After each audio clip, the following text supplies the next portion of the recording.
Right, Danny Hill. Hi, Danny. Good to meet you, mate. Nice to meet you too. Now, your role today, obviously we've got this huge march taking place here from Trafalgar Square in honour of quite a lot of guys who are in prison and allegedly for offences they didn't commit. And it's quite amazing the public passion, isn't it, and the interest in this now, and how all this is beginning to come to the surface. We spoke earlier to Kevin Lane and his family about the sort of doubts about sort of the fabrication of some of the evidence. Tell us a little bit about John Twomey's case, because I know that is obviously what your particular role is here today, yeah? Well, John was arrested in the 1970s and in the early 80s.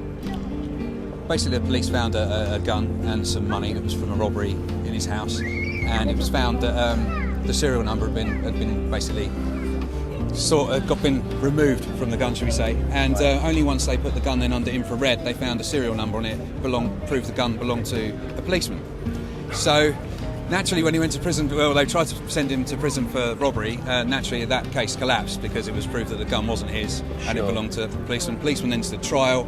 That they were acquitted, but it was all the investigation into the corruption was all part of Operation Countryman, which was led by the Dorset Police. They had to come into London and investigate the City of London Police because of the corruption, various links to Masonic groups, and those kind of things. And basically, he was released, and so there's been a long-standing grudge during Countryman. I think it was 400 police were forced to retire. No, none of them went to prison, but they were all forced to retire early or leave early, and. Yeah, and that's all from this report. That was from this. Yeah, this inquiry went on from 1977 to 1982. So this was a 5-year investigation by the Dorset Police. Goodness. And how long has John actually been in prison then? John's now been in prison for 18 months. Right. He was in prison. He was arrested for Heathrow Menzies robbery, and basically had an original trial. That was like a hung jury. Second one that also collapsed. It got to a third one. That collapsed towards the end as they were about to give the verdict. 2 policemen wanted to spend some time with the judge and had a conversation with him, and that conversation wasn't then had with the defence either, and it was alleged by the 2 police officers that the jury had been tampered with. Now, no evidence has ever been presented to the defence, no evidence has ever been made public about this, just purely that's what it was, and this is why the guys have got the PII, the public interest immunity, because that evidence is deemed to be, I don't know, for whatever reason, how it was acquired, no one would say. They wouldn't actually name it. Obviously you can't name a juror, that's totally understandable, but no statement has ever been produced anonymously from that juror to say whether did someone call them, did someone talk to them, were they offered any inducement, nothing, no evidence has ever been given. And in a democracy, everything's supposed to be transparent, and you can't have a situation where someone's going to prison essentially on secret evidence, because although we didn't go to prison straight away on that, they then decided that they would have a judge-only trial, and then they did away with a jury. Sure, and that was one of the first of those that's ever happened. That was the first trial in England and Wales for 400 years about a jury, and obviously. So you've literally just got the judge and the prosecution and the defence. I sat in there. It was very odd because you normally when you go if you go into court, you watch it. There's a little bit of theatre between the 2 barristers to kind of show off, if you like, to the jury, and a little bit of one-upmanship and a bit of gamesmanship. But that doesn't happen because the judge has seen that all before, and it was literally just a silent, eerie courtroom. What was the reason for that? I mean, was there Purely, they said that because there'd been jury tampering at that point, I think the total of the trials that had gone forward were, I think at the time it was about £25 million, which is, 12 and a half times what was, stolen in a robbery. It gets more and more complicated, but they had an appeal a year later, and the same judge who had been the judge for the jury list trial, he was in charge of the appeal. Now, I don't think he's going to overturn his own verdict. Well, no, it doesn't seem like it. And so, therefore, that's the other issue, that there are so many twists and turns in this, which essentially it just looks like a fit-up.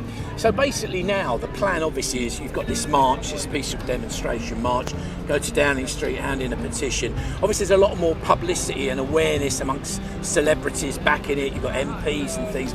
I mean, I guess now, what do you actually hope and pray is going to happen? I mean, obviously to be released, but is there a serious, you want the inquiry and the appeal to start happening? An inquiry would be great, because there are so many things that are missing.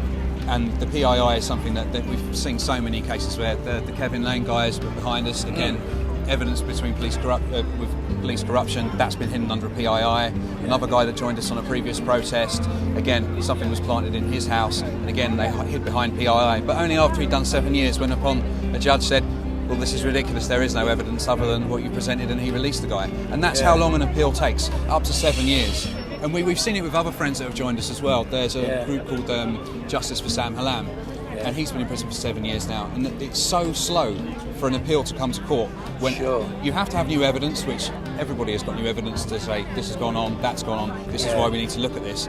But again, 7 years in prison, you know, in a democracy, that it shouldn't take that long. If you know, but it's so slow, and now we're finding with the cuts to legal aid, that's making it a lot worse, because more and more people are having to defend themselves, file paperwork themselves. The courts are actually now are going to become overrun with various complaints and everything else, as we've got amateurs working in the legal field. It's so slow already. I think we spoke to somebody and they said that the main building where they kept a lot of the records and ran most of the appeals, that's been downsized to a smaller building, and so case files and everything else have been moved left, right and centre. People don't know where evidence is and where paperwork is. It's truly shocking. Yeah, and I mean now, how many of these sort of cases are you personally aware of, or have become aware of? You know, where allegedly guys are behind bars for something they categorically deny they've ever done. Well, I deal with the guys up in Birmingham called Mojuk, and basically they're a miscarriages of justice group. So I talk to them on a kind of weekly basis, and they do a really good job. If you go to the Mojuk website, you'll find there are dozens and dozens of cases, and you know, the Sam Hallam case is like I say, it's a shocking one. I know I've met Sam Hallam's mum. Obviously, I know John Toomey's wife. I've had a little chat with some of Kevin's family members and stuff like that. But it appears to be something that happens not on a daily basis, but it seems to be something that far more regular than it ever should. Yeah, absolutely. That's. And what do we do to eliminate this happening again? I mean, what's the government got? It's obviously got to be a government, has it? That's where they've got to be involved. Weirdly enough, before the last election, which is when we had the original trial, we wrote to the Labour government, and they weren't interested at all. Right. We wrote to the Conservatives, who were then they were the shadow government, and we got letters from and emails from people like Ken Clarke. Right. I think Henry Bellingham at the time, he was in as part of that setup. He agreed that once the Conservatives got in, they'd overturn it. Nick Clegg also said that once if he formed the government, he would overturn this, so that you couldn't have that. They said there should be an inquiry. Now they're in power, they don't need to worry about that anymore, so they're now doing nothing. Right. So basically now we're hoping that the awareness that this brings and the media attention, that something will at long last happen, yeah? Yeah, you know, we've got some questions for the guys at Downing Street, which I hoping they're going to answer, you know. Are we okay to continue?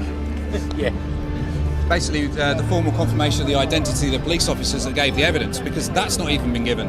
So they don't even know who provided the evidence to the judge. It's amazing, isn't it? You know, as much detail possible with the evidence, because again, there is no evidence. Well, there is. If they say there's evidence, there might well be, but nobody knows what it is.